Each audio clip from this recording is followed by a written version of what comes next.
Welcome back. You are watching Special Report. My name is Mesh Msimbi. With me in studio is Mary Magdalene.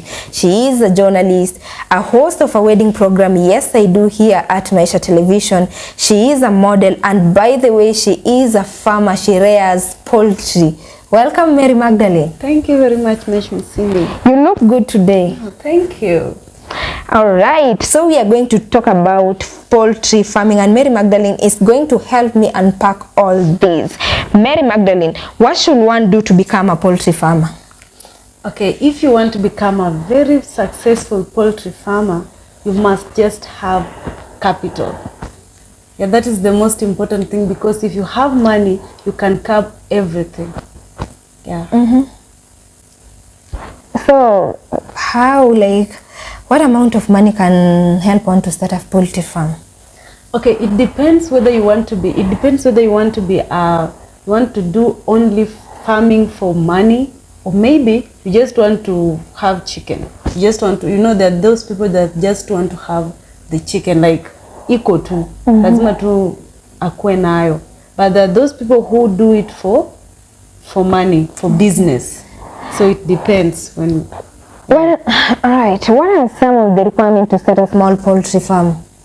Okay, if you want to start a small poultry farm, of course you must have the space. You must have the farm, because poultry, kuku si kitu yenye utafungia mahali pamoja. It needs space. And next you must build a very good house that will protect it from predators. It will protect it from snakes, it will protect it from everything. So the house must also be well built. So that one, you must have money so that you can be able to build all those things. Next, you must have drinkers. What are drinkers? Watakunywa wapi maji. You can't just, you must buy them. That's why I told you that, that's why I started by telling you that you must have capital to buy food, to buy drinkers, to buy everything. Okay. Yeah. Where can you start a poultry farm, and when can you start it? Okay, poultry farm, you don't need to start it like you say that mimi nitaanza next year ama nitaanza lini. As long as you have money, just start it. It's not something that is hard to start.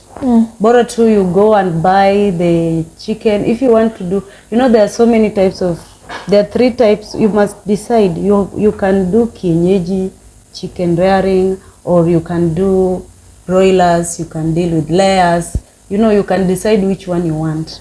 And if you have already decided, ukiamua ni kienyeji, just do kienyeji, don't mix them. Okay. Yeah. How can you make money through poultry farming? Okay.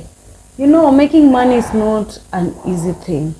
And poultry, if you want to make money, you must be persistent. Like you should not go with that sijui nafuga hizi kuku ndio zinipe pesa in future. They can all die. Huwezi jua what will happen on the way. Na kuku ni kitu yenye inaenda pole pole. Si ati naamka tu ati I want, but ukichukua, there are those chicken zile za nini mixed, how can I call them? Crossbreed. Yeah, crossbreed, hizo hazitake long. Okay. Within 3 months ziko sawa, and unapeleka kwa soko.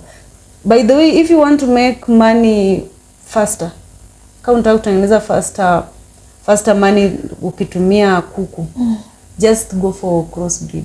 Because they will go, like unachukua hao vifaranga, within 3 months they are good to go and you sell them. But kama unataka ile pesa ya pole pole na long lasting, go for kienyeji. All right. So you are rearing birds. What are some of the challenges? How can you notice that your birds are unhealthy? What signs can they show? Okay, there are so many signs that kuku zinaleta, but main challenges, we have poultry farming. Poultry farming has a longer payback period.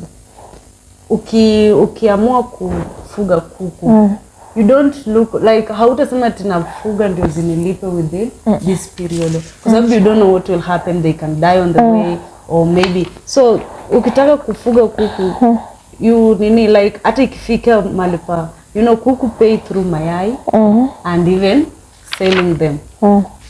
So if you kama unafuga kuku wa mayai, lazima akue mdogo, akue hadi afike mahali pa kunini, akue msichana, aslay, afike mahali pa kufanya nini, kutaga mayai. Then akitaga mayai atakupea pesa through that. So nini, unafaa kuwe mvumilivu. Then another challenge is outbreak of diseases. Diseases are everywhere. You know, diseases are everywhere. Na za kuku ni zile tough. If they come, they can sweep your whole flock. So hizo outbreak of diseases, that one is one of the challenges. And then another one is non-availability and affordability of vaccines. You know, when it comes to that, vaccines are very, very expensive. That's why I said that if you want to do poultry farming, you must have capital. Because to buy those vaccines are not cheap. And you will buy them from day one as you go. Kama uko na vifaranga, from day one hadi you'll just like kila period you'll be buying different type of disease. Vaccine. Then we have high cost of poultry food. Well, poultry food, we have chick mash, we have growers mash, and na tuko na hizi zingine za omena. Unaona hizi vitu zinatokana kwa omena. Ya kwanza hizo ziko very like kwa wale kuku wenye wanataga zinapeana mayai mingi sana. Broilers. Yeah. So hiyo nini food, it is very expensive. Like let's say one gorogoro, kama unafanya small scale farming, ukinunua one gorogoro it goes at 60 bob. Na sasa ukiwa na large scale farmers, na hiyo kuku zinakula, si ati zinacheza na chakula, zinakula, so you must have money ya kununua chakula. Yeah, and when we go to diseases, you've asked that. What are some of the diseases, and which cure can a farmer use? Maybe which vaccine can a farmer use? Okay, there are so many types of diseases that affect chicken, and okay, we'll just look at some. There's so many, but we'll just look at some of them most common ones that zinaua mostly. So we have Newcastle disease. Newcastle disease, this one is a disease yenye ikishika kuku wako, egg production ita decline.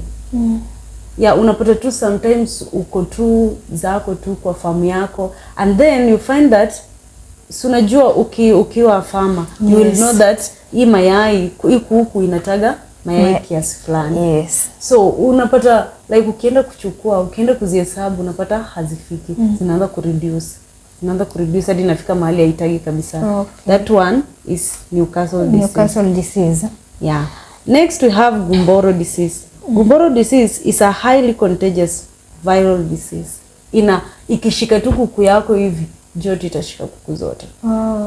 And kama wewe ni farmer, ukisikia tu hata kama si zako ndo ni mgonjwa, ukisikia tu za jirani ni mgonjwa, just prepare kutibu zako kwa sababu this one is a viral disease and it will just attack yours. Okay. Next we have fowl typhoid. Fowl typhoid, this one affects the birds and it makes the birds look dull. Unapata tu kuku haiko jovial, haitembei na zingine, iko tu. Unaona like hata kama wewe ni mgonjwa, uko tu. Yeah, sasa kuku pia inakuanga hivyo, na ukiona kuku wako ako tu peke yake, anajikunja, that one is fowl typhoid. Then next we have fowl cholera. Well, fowl cholera symptoms include a yellowish coloration on birds droppings. You look at, ukienda kuzifungua asubuhi, unaona hizo droppings you find that they've changed color, they are yellow. So that is fowl cholera. Then the other disease that affects most birds, it is coccidiosis. Coccidiosis is the acute type, and with coccidiosis, death occurs within 5 to 7 days. Like it's like haita kuonyesha ati ni mgonjwa, but utapata tu amekufa. So that is some of the diseases of affecting poultry. Yeah. Okay. Thank you, Mary Magdalene, for availing yourself and joining me here on Special Report to inform farmers about poultry farming. I really appreciate, and I hope next time when I'll need you around here on Special Report, you'll avail yourself. Yeah, I'm always around. Thank you.